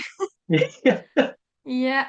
I honestly there's something that switched in my mind at that point. I was like, no way, we don't get that third place. We finished in first in the qualifying rounds, like a good first place. Yeah. And I swear I just turned into an army general.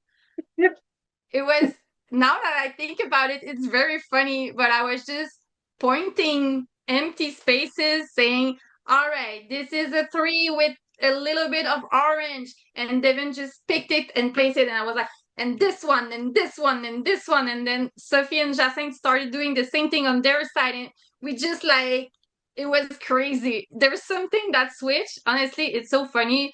Now that I think about it, I mean, I was someone else. I don't know what happened, but it worked.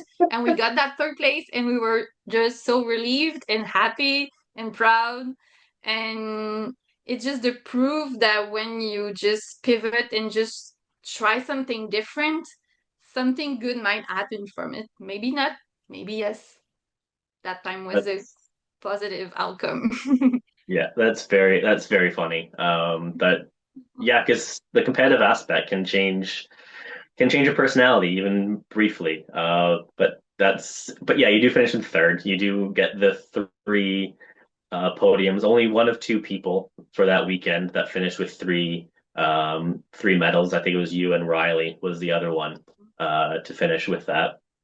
Um, and I know you saw me post it on my Instagram thing, but if you did it by the Olympic rankings where gold means more, you would have Mm. finished overall as an individual.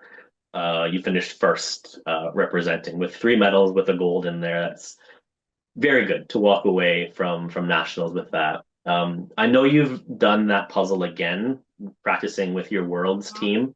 Um, a bit faster, not tons faster, but a bit faster. Um, did it feel better, or was it still I don't like any of this? Nope, not better. No. I keep asking my Just worlds team to when we practice. I was like, we need to do this puzzle again. Um, will it show up at Worlds? I highly doubt it. It would be so weird if it did, and I can't imagine how difficult the other three puzzles would be to match that because usually they're yeah. somewhat similar. Um, like maybe the U.S. Nationals final, theirs was very tough with the neon forest thing that they Mhm. had, It's a but tough one. I can't imagine what the other ones would be. But yeah, my team's outright refusing so far to redo it. I'm gonna have to do it individually, which I'm dreading. Um, Uh, National 2026. Just very quickly, are you planning on attending again? I hope so. Yeah, yeah, yeah. And then For yeah. with the obviously with goals of finishing as high as possible, um, the team that won. I want to focus on the team for a second. The team that won the finals with Tess, Liam, Danielle, and Amanda. Hmm. The I forget what their team name is at the moment, but they've declared that they're coming back as a team to defend, which is rare, as you said, Hmm. coming back to the team. Do you think your full team will return, or will there possibly be some Changes. changes? Well, it's hard to tell. I really, really do hope that at least Devin's still gonna be on my team because she's strong and we're doing a good team. So I really hope so. I Then it will depend on will Jacinthe we be willing to do the drive again, and Sophie, and I mean we're all individuals that have their own life and own goals and things like that, so it's hard to tell, but I really hope that we're gonna have like that would be nice to puzzle with the same team. That would be nice to have like a strong team that just carry on from event to event. Will it be my world's team that will stay together? That would have been nice. I know it's not gonna happen, but I Yeah, mean that's it. I mean we all have like our own goals and own expectations, and we'll see we'll see what life brings our way.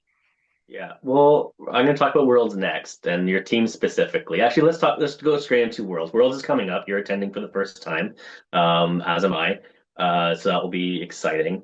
I'm going to change up my order here that I have written down. Let's just focus on the team first because we're already talking about teams.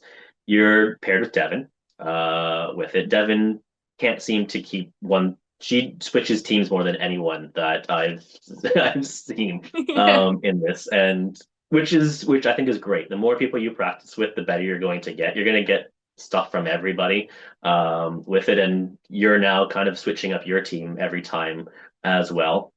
Like you said, looking for strong teams, looking for where people can bring stuff together. But you're Mhm. partnered with or paired teamed with Tess and Danielle. Daniel, yeah. Yeah. The team name I don't have it written down. Damn good puzzlers. Yes, it Yep, is. love it. Which is I think is great. So you said it would be nice if you could keep that team together for possibly nationals, because it is a very strong team. It Danielle is. and Tess were on the winning team at nationals. Uh, Mm-hmm. and you don't have to answer this one, but I'm curious if the four of you do very well at Worlds, um, like extremely well, which is very possible. I think you're one of the strongest Canadian teams, if not the strongest team going. I wonder if they rethink it, if it's then you stay together for nationals for 2026. You don't need to answer it, but I'm putting it out there as Tess and Danielle, maybe. Maybe. What made you decide to go to Worlds this year, though? Um, Clearly, like the fact that I have a team, that I have a strong partner. Last year I didn't go because I didn't want like to pay for that trip to do it like solo. What's the point? And my boyfriend didn't feel like doing this with me anyway. He could have, but he Yeah, just didn't want to. It's a big commitment to go, honestly, big one. But this year I felt ready. I I knew I was like physically, mentally ready. I have like I know people. It's less intimidating. I feel like it's the right time to go this year for sure. I mean, I I'm agree still with you. like mid 30s. It's quite I feel like I have enough like still have enough energy to do this and to actually maybe do good.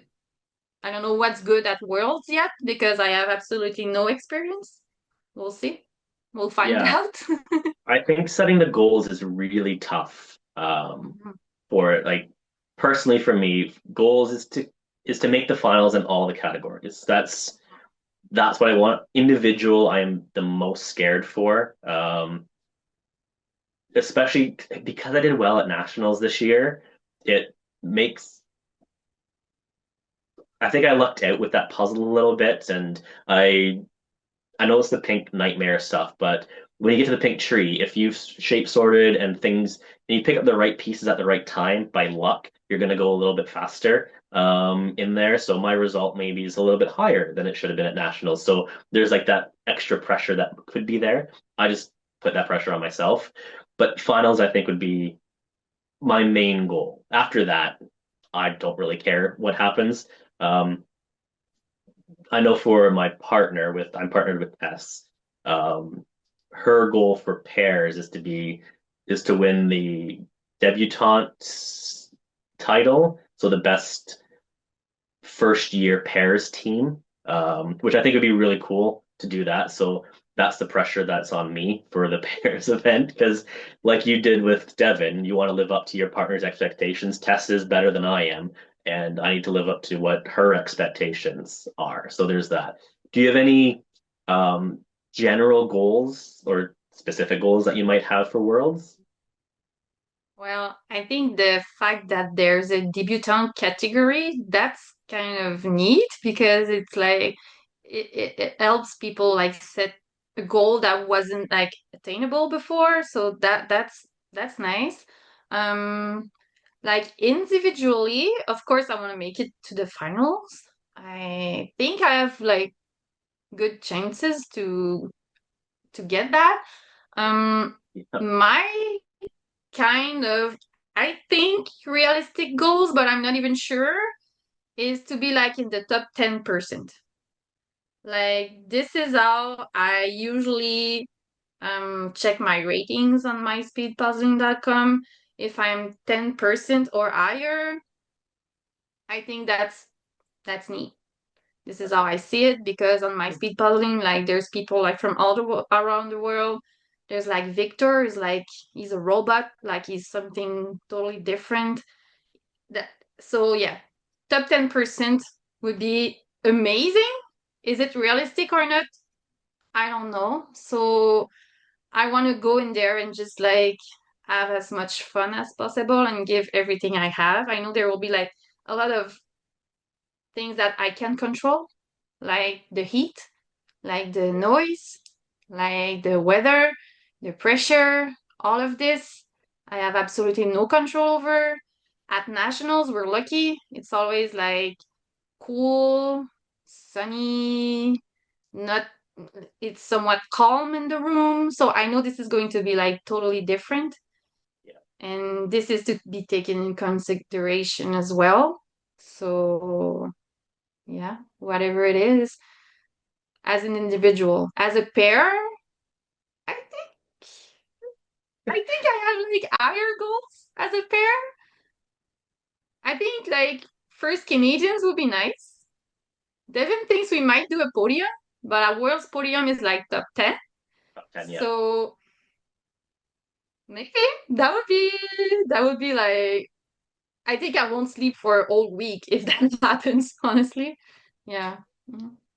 Yeah, I think there is a good chance, and teams as well. I think you could have that podium depending on whether the teams show up, but I think that is a possibility. Two of your team members have already kind of said podium for that, so Mhm. we'll see how that goes. Yeah, I think Worlds will be fun. Oh, this is the first time I've spoken to somebody since they also announced the national team, I guess if you want to call it that, where 10 people will be representing Canada specifically at a national event the day before the individual rounds kick off, where 10 people complete 1,500 pieces as fast as possible. And a lot of countries are participating. You are obviously on that team with it. Have you puzzled with 10 people before? Nope. No. Nope. Brand new Yeah, experience. yeah. I know you'll have a chance to practice, I think, a little bit in a few at Eastern regionals coming up. Maybe not 10 people, but you'll have enough people to practice a little bit. Um, that'll be I guess, a unique experience that not a lot of people will get to have at Worlds. So congratulations on that and being able to name to that team. Hoping Canada does well. Last year they finished third, so hopefully Canada finish higher than that. You're Mhm. used to second, so maybe second. We'll I see. I hope I won't be bad luck. Um, yeah, I think yeah. So yeah, when you're at work, good luck at Worlds. Obviously, I'll see you there because I'm attending as well. Um, yeah, I think there's a lot of excellent stuff that we've talked about. It's I want to move on to another topic. It's interesting to see how puzzlers kind of combine puzzling with other aspects of their lives. And a few months ago, you did a 12-hour puzzle marathon to raise money for a charity. Do you want to talk about that? Yeah, um yeah, I did a marathon where I just set up like a Facebook group with like mostly like friends and workplace friends and family. I just built up like a pile of puzzles that I thought I could do in those 12 hours. And the idea was like you kind of pay for me to do a puzzle of your choosing. So it was like mostly like $5 for every 100 pieces. So that build up, slowly, slowly, slowly. And I ended up doing like 5,000 pieces in that day. So I think it was more like 9 or 10 hours, but I was happy with it because Yep. it was harder than expected. And I saw you do your 24-hour marathon, Yeah. and 10 hours was enough. Honestly, it was enough. So yeah, I mean, it was not like tons of money, of course, but I was doing it like to mostly to raise awareness toward the cause that I chose.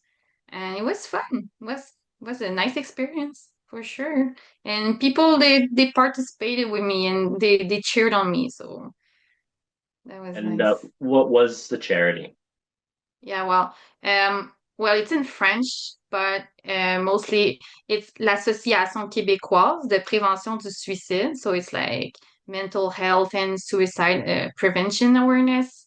So this is like very important for me. So I thought it was like a good cause to choose to do that. And it's a nice combination because I think that a lot of people that puzzle casually mostly they do that like to cool down, to calm themselves, to like almost meditate.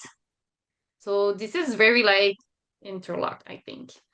That Yeah, so raising money for mental health awareness and suicide prevention, which are both very important causes.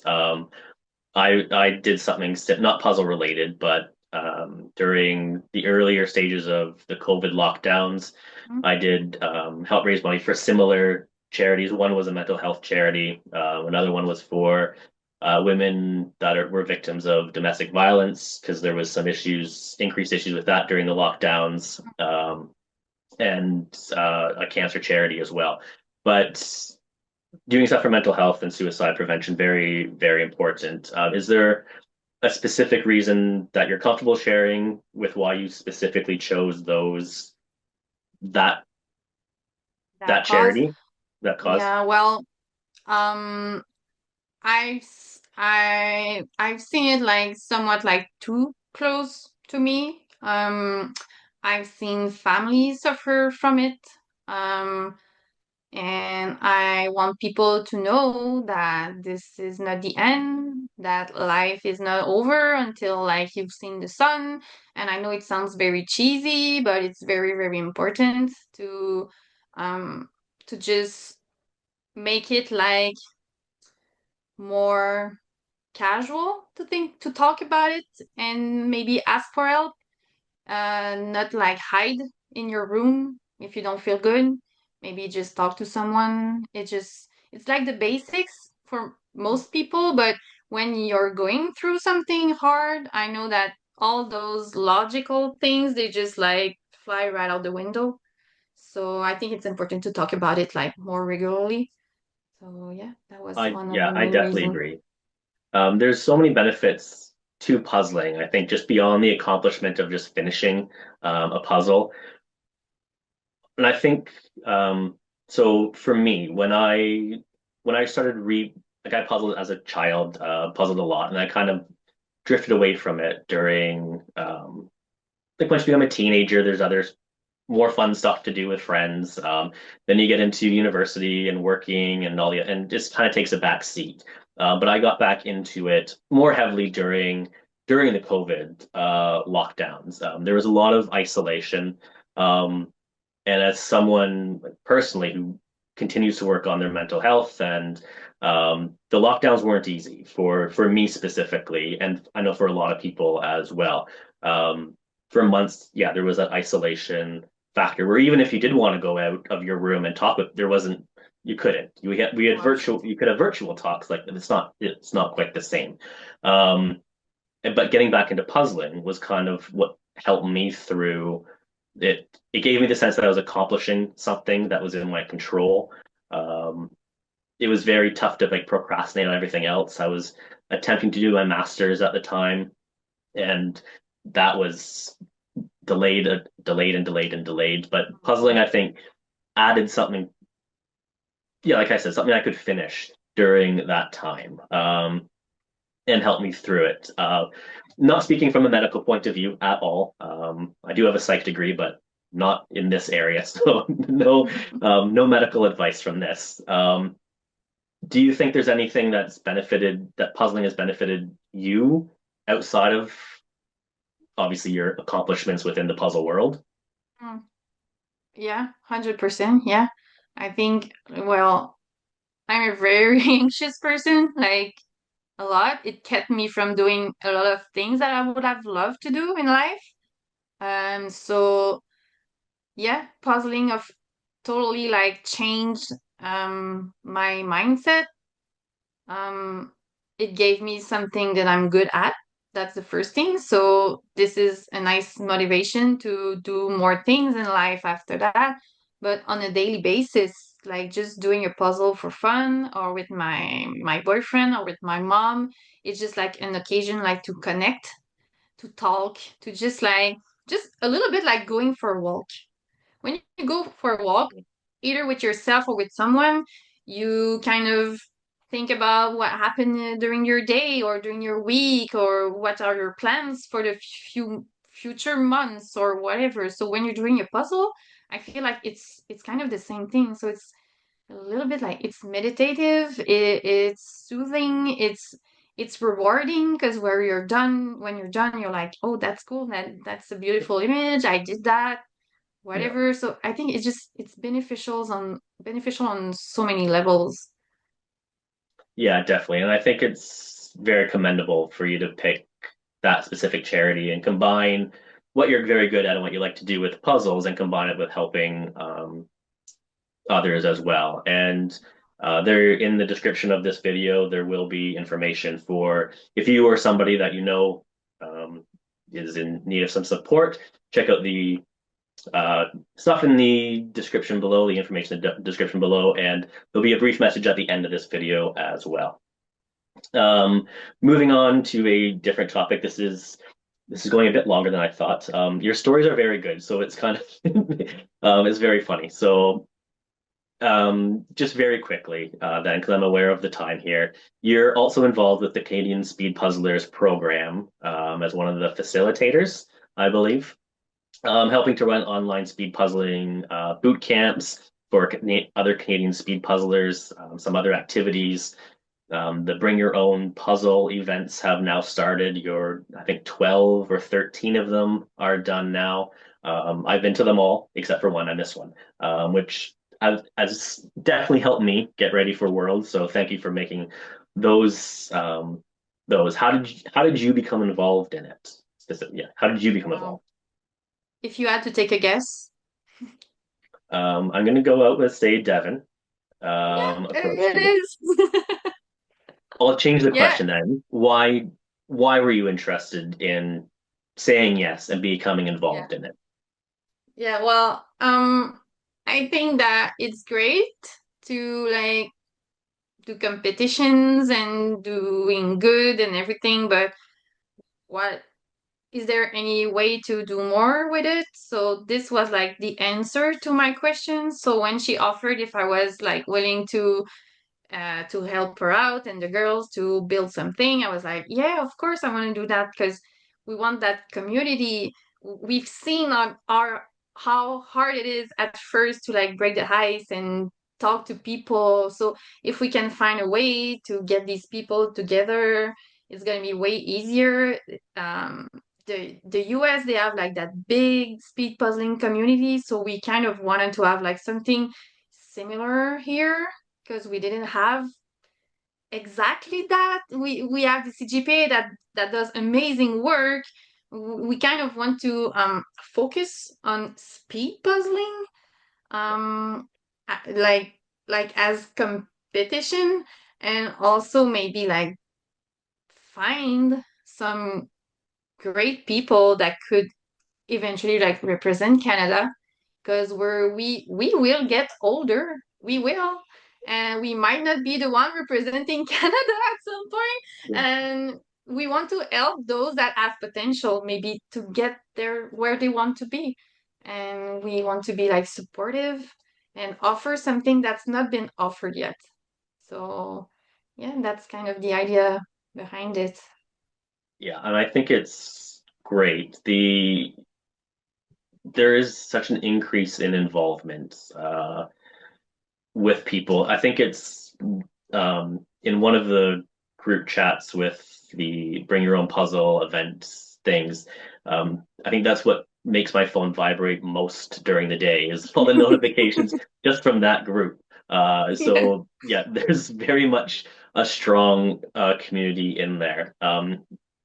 The you do run the boot camp, which there's only been one so far for different ability levels, and I'm assuming there'll be one in the future at some point. Worlds is the focus for everybody right now, um, and that is a there is a cost associated with that, but there are free events like the Bring Your Own Puzzle event that are being hosted, and there's benefits and stuff to doing that. For those looking to join, how would they go about doing that? Yeah.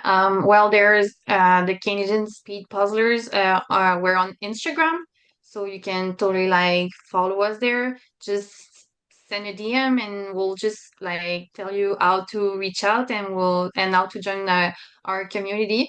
You can totally like ping me or Devin. We'll be more than happy to guide you to how to join. It's easy, honestly.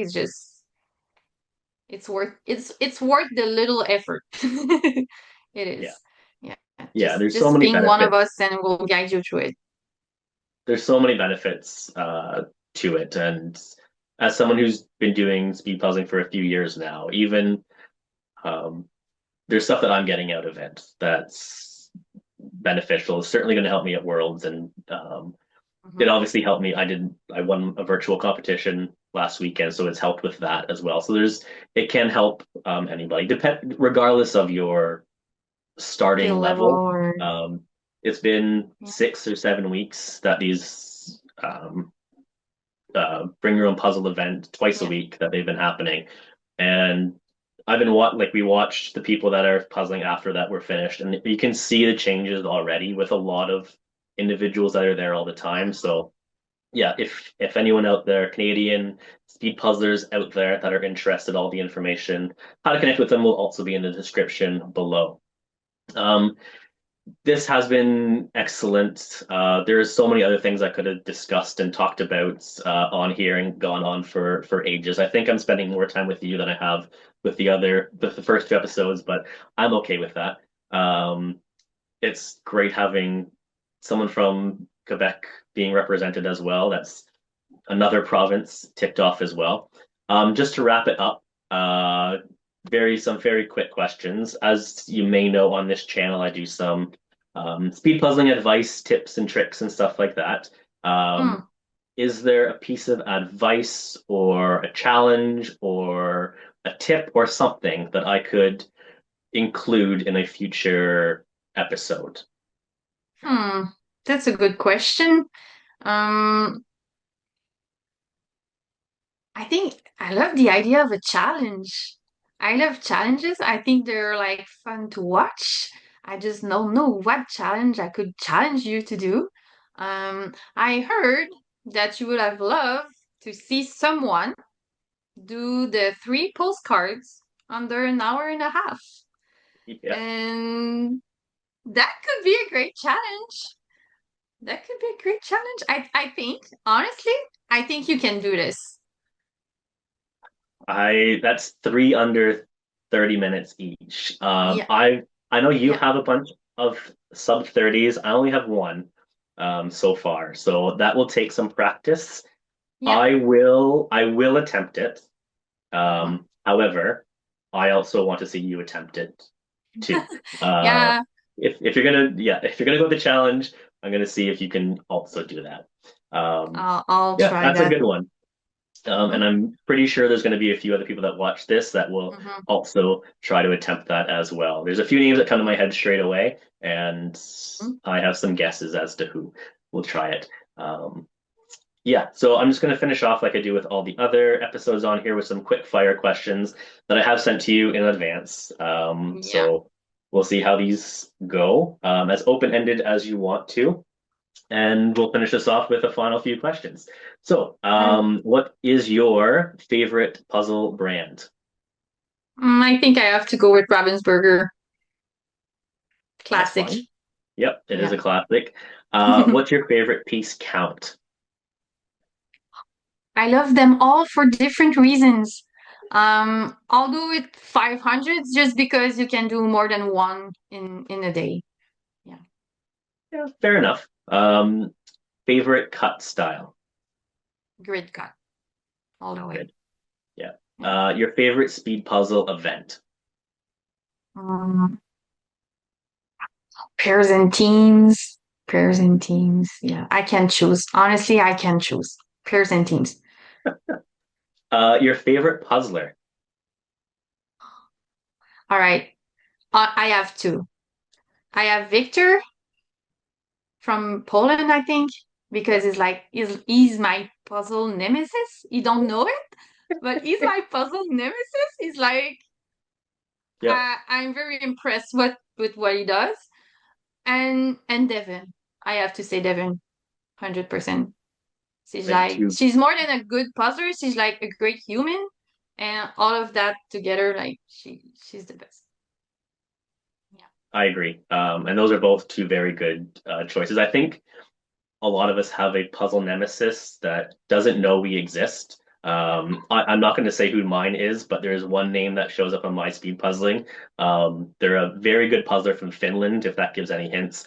And they, yeah, every time I'm like, how? I don't get it. How? Um, I don't know why I've picked this individual, but they just stand out all the time on my speed puzzling, and it drives me insane. They're very good. Your favorite puzzle that you've ever done? This is so hard to choose. Um, my favorite puzzle of all time.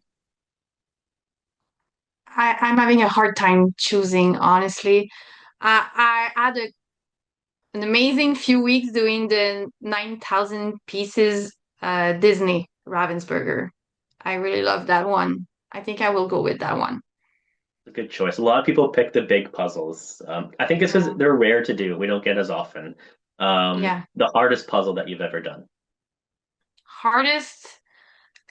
Let's keep the team's final from this year out of this. Um, Fish in Fuchsia from US Nationals. Really? Yeah, It is my it is a brain tough doesn't one. process this one at all. I think we all have that one puzzle where it doesn't connect. Um, Yeah. your least favorite design to see on a puzzle or aspect, fur, flowers, those types of things. Fur, flowers. If it's in a painting, Yeah, it, that's like the top thing I don't want to see. yeah. Painted flowers. Yeah. Yeah. Um, yeah, pink Yeah, painted like this one. flowers. Yeah. Yeah. Your favorite puzzle moment that you've had so far? I think that um parking lot puzzling with on a folding table with Devin, like that was just like so out of nowhere and so much fun. This has to be my favorite so far. I like that. I like when it's not a specific like event or like a competition where it's those other little moments that kind of mean something as well. Um, Hmm. your favorite way to get new puzzles that doesn't include purchasing from Puzzles Canada?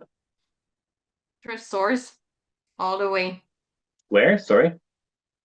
Thrift stores? First, okay. Yeah.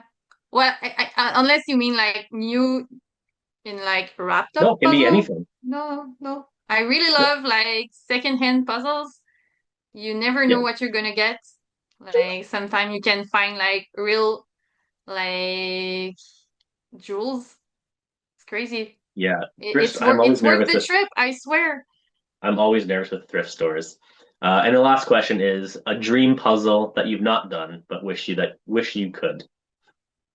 I'm gonna sound like a 5-year-old, but I really want to do the 5,000 pieces Pokemon one from Ravensburger.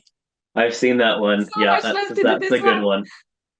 Yeah. Yeah, that's a good choice. It's very bright and colorful, and there's that would be a fun puzzle to do. I like that.